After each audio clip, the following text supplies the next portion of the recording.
I won't do it, I won't. Yes, you will. You're now listening to the All the Good Names Were Gone podcast. What? Hosted by Maddie with Colby and Fost. Brace yourself. Here they are. Turn it up.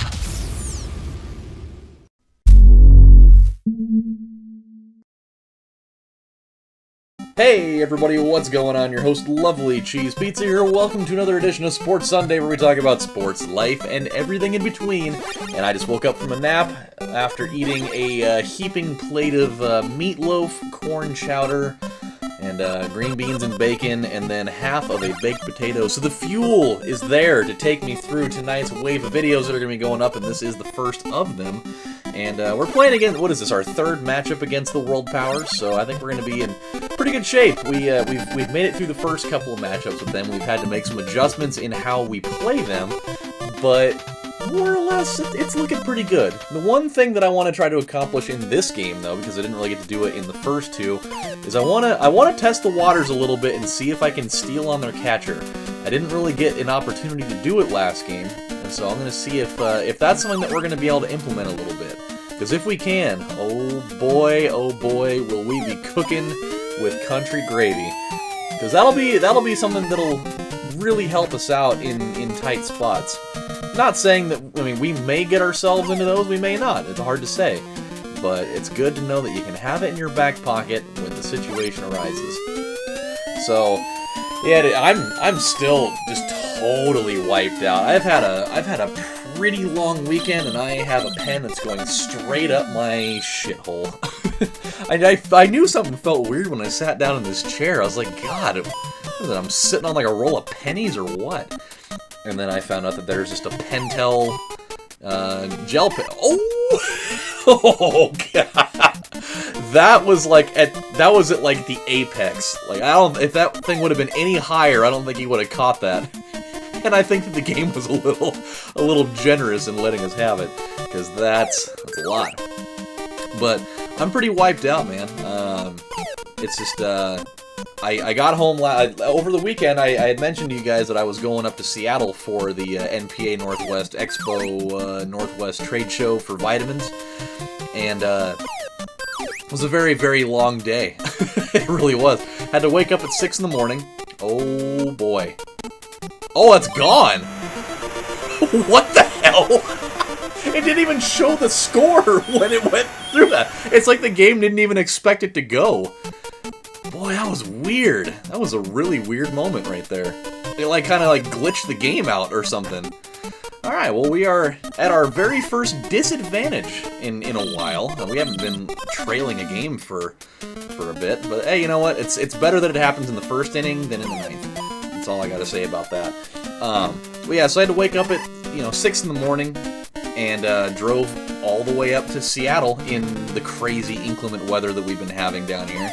The wind wasn't really bad on the way up there. It was raining, like God was taking a piss after being out at the bars all night, and the seal was busted or what have you.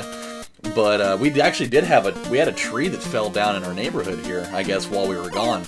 I guess the wind was pretty bad here, not so much everywhere else though. And so we got up there, probably around 1 o'clock. But we stopped at this place. We stopped at this weird little restaurant. I don't remember where it was. We stopped in this weird little restaurant, and we were in there, and we had been on the road for a couple hours already, and so I was like, I gotta go to the bathroom real quick. So I went and popped in there, and it was really weird. I did not expect that, because it was in like a little cafe / casino, and so they had music playing in there, and I wouldn't have expected that the music that was playing in the diner was going to be different than what was playing in the bathroom. That was a really weird moment, because they were playing Life is a Highway inside of the cafe, but as soon as you went into the shitter, I sat down, and the first thing that was playing was Thrift Shop by Macklemore. Go figure, it's in Washington, but I don't know, that's not really relaxing music to get the shit out with. And so I'm sitting there like, this is weird. And it was on the back end of that song, and so that song ends, and right after that they come piping in Sir Mix-a-Lot, Baby Got Back. And I'm like, what is this place? You can't be playing both of those things in a row. And then, and so I was like, I gotta get out of here. And so I leave, and my dad's like, is the bathroom, like, clean in there at least? I was like, yeah, no, it's fine. Like, there's just weird music playing in there. He's like, well, what do you mean? I was like, you'll find out for yourself. And so he ends up going in there, and he comes back out, and in a moment of totally brilliant choice of words, my dad comes down and he's like, yeah, you weren't kidding about that, by the way. They were playing weird music in there. I'm like, oh, really? You found out what it was? He's like, yeah, it was like this weird, like, gangster rap song. I didn't really expect that at all. We're like, really, what song was it? And he's like, oh, I don't know. He's like, dun-na-na-na-na-na-na-na, I'm gonna go commit grand larceny. I'm gonna go commit grand larceny. It's the words that came out of my dad's mouth. Oh man, it was so funny. My brother had a mouthful of water, and as soon as my dad said the grand larceny part, he just, like, he almost spit it out all over the counter. It just, oh man, we fucking lost it. I did not expect my dad to come rolling out with a line like that, but it was great. But yeah, so other than that, we got our food. We went up to the convention center up in Washington. We, made it just in time for the show, and it was awesome. It was really cool. I really am glad that I'm at an age where I can fully enjoy these things now, because I got to go to a lot of trade shows when I was young, but I was way too young to actually be able to enjoy it. Like, I'd be tagging along with my parents, at like the Hilton in Las Vegas, or down in Anaheim at one of the big convention centers down there, but at that age, you're not really paying attention to that stuff, and not like that's a problem. I mean, there's not really a lot of people that are getting heavily involved in the health food business at the age of 7. You're at that age, you're walking around with your with your original edition Game Boy that's in a fanny pack full of games. Like, that's what you're doing at 7 years old at a trade show in Anaheim. Not sitting there, taking notes about what hyaluronic acid can do for your joints. But it was really cool though. There were a lot of vendors that I already knew personally that were there. Companies like Irwin Naturals and Nature's Plus, Boron, and distributors like Palco and a couple others. But man, it was really cool getting to kind of see some of the newer people that were there, though, that I didn't have any type of business relationships with, and being able to make connections and forming that with them, and it was really cool.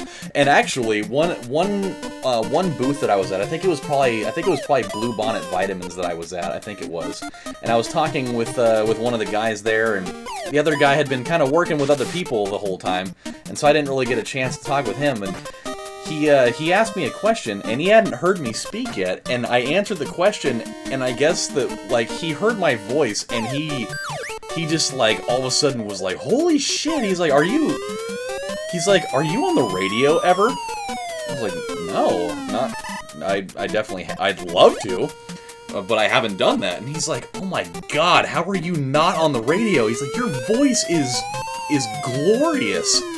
He's like, you could be like the perfect radio personality. I'm like, seriously? You really think I'd have a shot at that, huh? Okay. He's like, oh yeah. He's like, you could do like product advertisements. You have a very believable voice for stuff like that. He's like, and if you were to do like, sports casting, you do a great job at that, or talk show radio. You could do any of that stuff. He's like, you're young, right? I was like, well, yeah, I'm only 28. He's like, oh, jeez. He's like, if you ever decide that this industry is not the one for you, you got a long career in radio broadcasting. I guarantee it. He's like, and you know what? If it happens, you heard it here first. And technically, that would not have been the first time that I've heard that. I've actually had a number of people over my life tell me that I have a great voice for radio. So, who knows? Maybe the world's trying to tell me something. Maybe it is. He's like, now don't get it twisted. I don't want you to think that I'm saying that you have a face for radio either, because he's like, not to make this sound awkward by any stretch. He's like, but you're pleasing to the eye. So if you did TV broadcasting, you'd be fine too. He's like, you get a lot of people, they've got the voice, but then their face looks like a train wreck. He's like, you're good to go. Don't worry about that. But yeah, I think one of the there were two moments during the trade show itself that were something else, and one of them was a product that I saw. One of them, when I was at the distribution desk for Palco, and they're just you know, a vendor that just sells a bunch of other people's stuff. They distribute other companies' products. I think they're really big in like the Midwest or something like that. Okay, this is not gonna work. Come on, come on! No! Oh boy, that was really close. Oh wow. Okay, all right, we made it. The game is tied. Come on, baby, come on! Oh! I didn't send him on time. That was potentially a really bad move. I meant to actually have him build that lead early, and I actually was like a couple of steps late on that, and that's why we got thrown out. But okay, so there was a product I was looking at. You know, I was looking on the shelves there because they demo a lot of their products while they're there.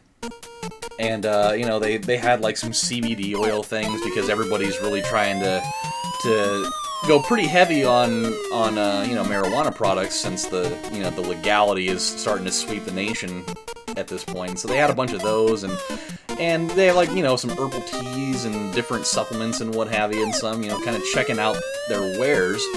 And I noticed that they had like this cream that was sitting up on a shelf, and it caught my eye because I thought that I read the label incorrectly, and I look at this thing, and I'm dead serious. The name of this product just straight up says Orgasmic on it. It just straight up says Orgasmic Personal Lubricant. And, like, Orgasmic was the part in the biggest letters. Like, that's just straight up the name of the product. They weren't pulling any punches for that at all. They just came straight out and said it. And it has, like, you know, hearts everywhere, and it's like, you know exactly what that's for.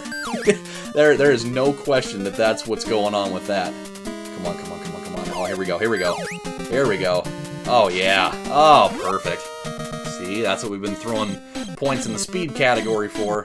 We could be looking at something good here, and we're gonna pop out to the catcher. That's just fine. So yeah, so that was a product that was really funny. I wanted to see if they had samples of it, just so I could have it and, you know, make a couple of jokes out of it with my friends, but alas, they did not have any. But I can totally order from them, which is even better. So somebody's going to be getting a weird Christmas present, and it's going to be some Orgasmic Personal Lubricant. I don't know who it's going to be, but somebody's going to get it. And we have taken the lead, and things are good now. My stress levels have gone down an inch. But I think out of the entire thing, there was this one story. There was this one story at the Trace Mineral Research Desk. Oh, we could be looking at a home run right here. We could be looking at a home run right here. Oh, off the top of the fence. Oh, come on. One more pixel and we were good. One more pixel and that thing was over. Oh, you sack of Jawea gold coin, you. That's fine. You know what? We got the run anyways. We're building some cushion here. Some Brian Cushing. Gotta go. Oh, God, you're hosed. Oh! Oh, you slut, you. I knew it as soon as I sent him, and I had all that time to turn him back, and I just didn't do it. That, however, is gonna be a home run.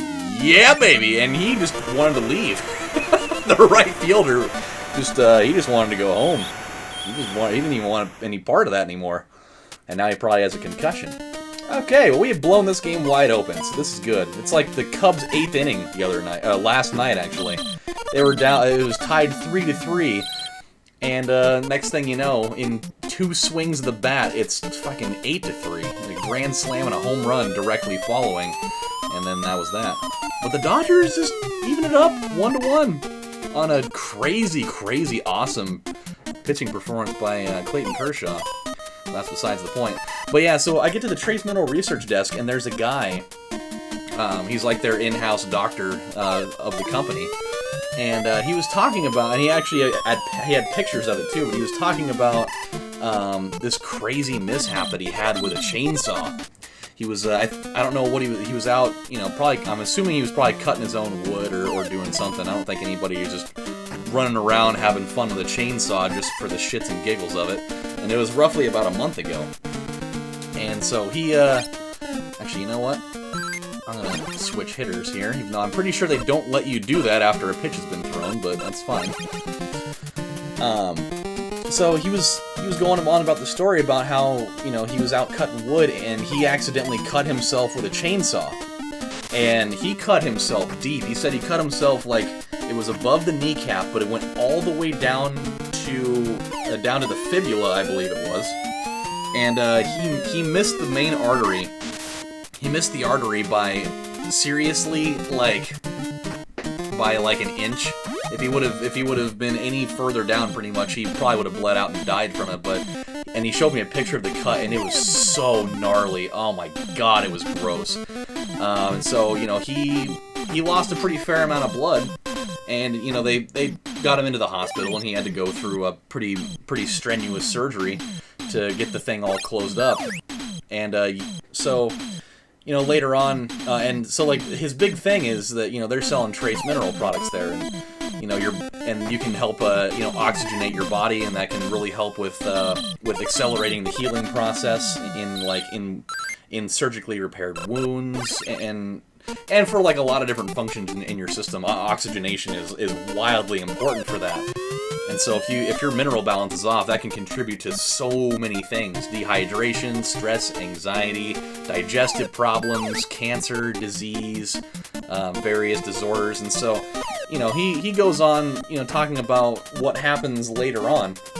Says that usually most people, you know, it takes them a really long time to recover from really deep, you know, injuries like that. And, you know, the surgery, there are people that it can take them up to a year post-surgery to be able to feel things, you know, in the area where the incision took place. And, like, they'll have crazy bruising that goes all the way down the leg. But in this situation, he was taking, of this trace mineral supplement, he was taking like 800 drops of it, which is absolutely obscene when you take into consideration what the average dose is for that. And he was putting it on topically, he was taking it internally, he was doing all these things. And in 13 days, when they took out his stitches in his, you know, surgically, you know, repaired knee or whatever, when they were taking the stitches out, like, normally people can't feel that because there's so much scar tissue and stuff built up in there that they can't even feel it. And when they were taking his stitches out, he actually reacted to it, and the nurse was like, "You reacted to that? You felt that?" And he's like, "Yeah." He's like, "It felt weird." She's like, "Wait a minute. It's been 13 days and you actually felt that?" He's like, "Well, yeah."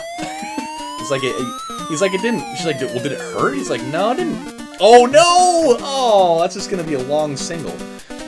He's like, "No, it didn't hurt." He's like, "But it tickled." And she's like, "You can actually..." And so she ended up bringing like another doctor and like 2 other nurses in, and they were just like losing their minds over the fact that he actually had, you know, feeling in his incision area, where he sliced himself really deep. And the only thing he had been taking is this trace mineral supplement.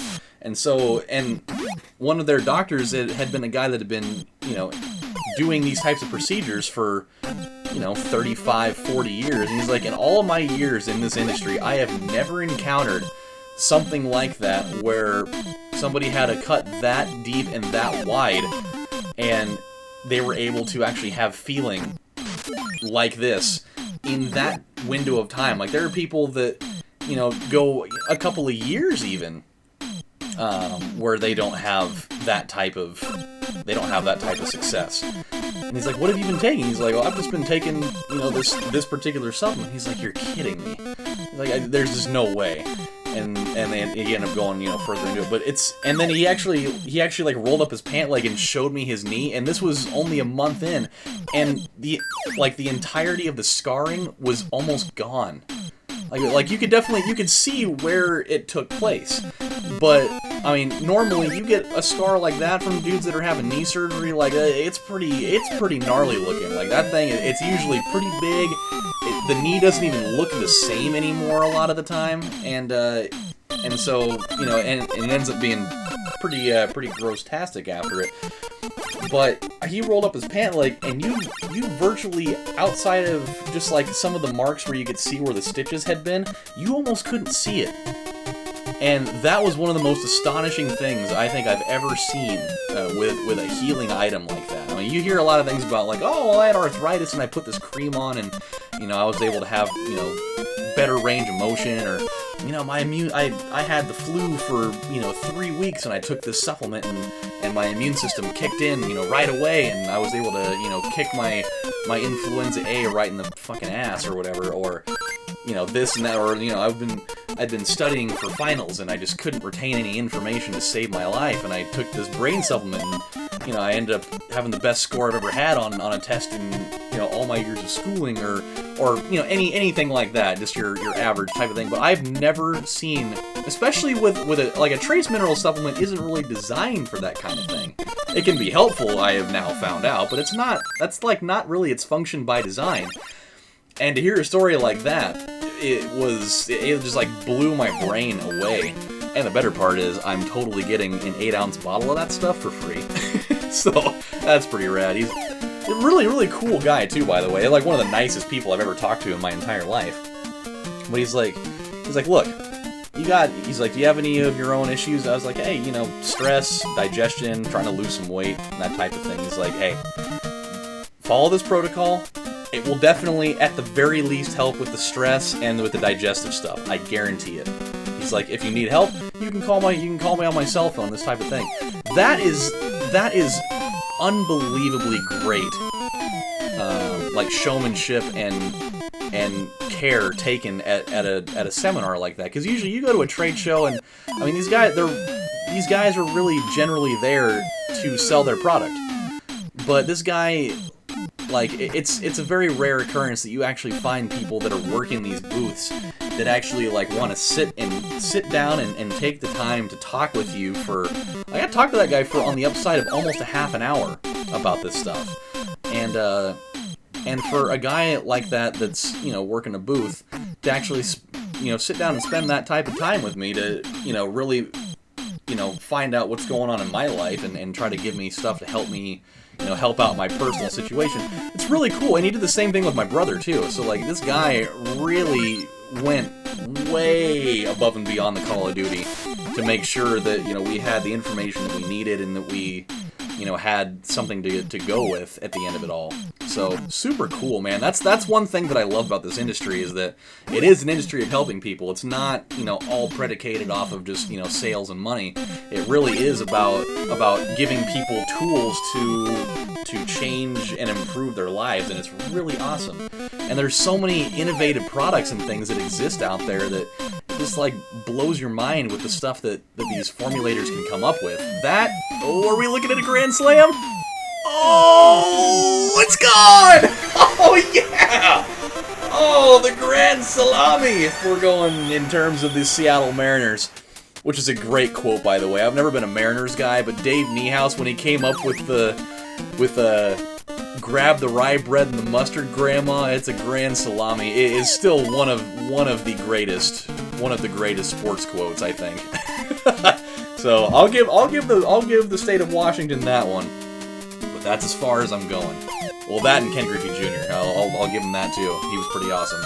Even though the state of Washington isn't responsible for his existence, that's just the team that he, that's just the team that his career in majority was with. And so I'll give him that.